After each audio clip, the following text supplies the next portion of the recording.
natin para sa lagay ng ating panahon ngayong hapon po ng June 27, 2024 na kung saan sa ngayon ang Visayas at Mindanao ay nakapaloob ngayon po sa aktibong intertropical convergence zone. Ito po ay salubungan ng mga hangin na mula dito sa Northern Hemisphere at dyan po sa may Southern Hemisphere, habang ang LPA na ating minomonitor ay nandyan po sa may Cuyo Island na nagdudulot ng may kalakasan ng mga pag-uulan sa ilang bahagi ng Mimaropa at Western Visayas. At mamayang gabi, tuloy na po yan na makalampas dito sa ating kalupaan at kikilos na po yan palayo, papanabas sa ating area of responsibility.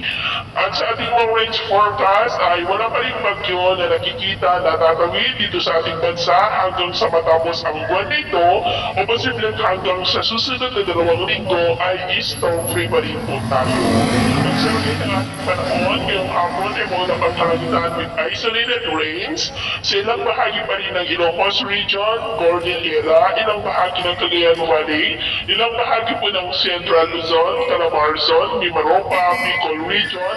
Western Visayas, Central at Eastern Visayas, Sulu Archipelago, Zamboanga Peninsula, Northern Mindanao, Caraga, Davao Region at Sumsurgen na posibleng magtuloy-tuloy ang mga isolated rains na yan sa ilang bahagi ng ating bansa mamayang gabi, lalo na po dyan sa may Mimaropa, ilang bahagi ng Bicol, Panay Island at Eastern Visayas, kaya mag-ingat pa rin tayo sa posibleng pagtapo ng mga pagbaha at pagguho ng lupa.